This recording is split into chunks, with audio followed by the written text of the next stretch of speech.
All right, back to superfines. And what is superfine? What is a superfine? Well, it's $3,000 mandatory fine for a person finally convicted of DWI 1, first DWI, within a 36-month period. If there's a subsequent in that 36-month period, so 36 months from that first one, that could go up to $4,500.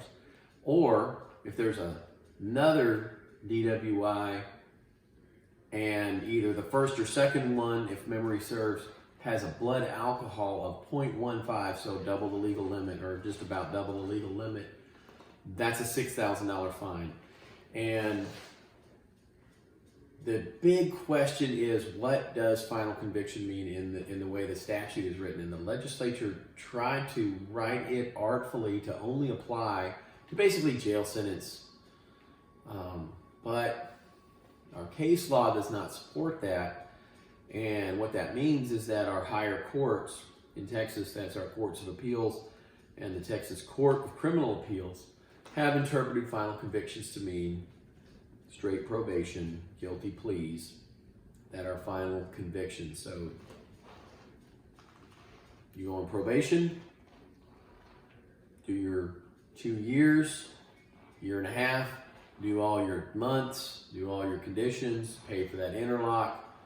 Upon the final discharge, order discharging that defendant from probation, super fine, $6,000. So while the surcharge problem has gone away, we still have a new problem of what are we going to do to replace all those tax revenues. And those surcharges went to fund, if memory serves, things that were needed for emergency rooms and basically first responder type monies. So those tax revenues have to be replaced, and of course the legislature has an interest in incentivizing Texas citizens not to commit this offense. So $3,000, $4,500, $6,000 upon a final disposition, a final conviction of an alcohol-related driving offense. And that $6,000 one can be high because, it doesn't take a whole lot of alcohol or time to be at 0.15. 3 drinks on your average person in less than an hour, you might be there. 3 drinks, you hop in the car. You haven't been at the bar an hour. And it's only been 30 or 40 minutes since you left. You might be at a 0.15, depending on your body weight type. Did you eat? When was the last time you ate? You got anything going on? Diabetic, blood sugar, hypoglycemic, all those things. And anyhow, there's something to be cognizant of, something to be scared of, something to be worried about, because, it's already a burden enough to go through the requirement of keeping the interlock on your car, meeting all the conditions, making your probation officer happy, doing all the classes, doing the drug and alcohol assessment.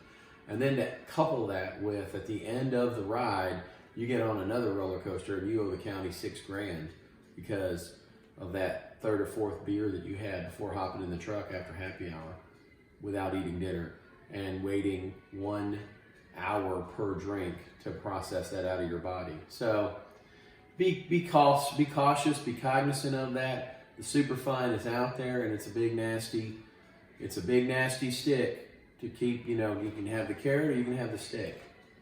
So it's definitely there to incentivize Texas citizens not to get behind the wheel, and for those who do, they're going to pay a significant fundraising effort to the state of Texas at the end of their probated sentence. So anyhow, just keep that in mind, folks. You don't even want to be tangling with this. Now, eventually, the case law is going to work this out, and I think what is likely to happen is that there will be interpretation that the superfine does not apply except on final conviction and termination of jail sentences for the most serious types of crimes. But this is the way the legislature wrote the bill, and we are stuck with it for the time being. That being said, for indigent defendants, there's some exceptions, and I believe that those are going to protect a great deal of our Texas citizens from the super fine is that, you know, their financial situation simply won't allow them. On the other hand, it's the cost of freedom. Freedom's not cheap, and neither is justice.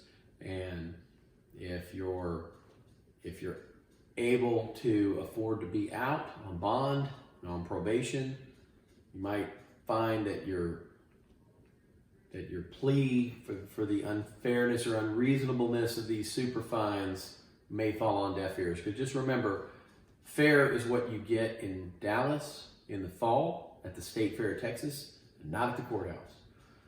The fines are deemed reasonable by the legislature, and regardless of whether they're reasonable or not, the state prosecutor nor the judge have any discretion but to enforce state law. So don't be mad at your elected judge and your state prosecutor. This is what the legislature has deemed how we're going to place those tax dollars from the dismissal of the surcharge program. Anyway, I hope this has been helpful, probably not uplifting. So just bear all these things in mind. And, you know, again, I hope none of you were ever faced with any of these problems.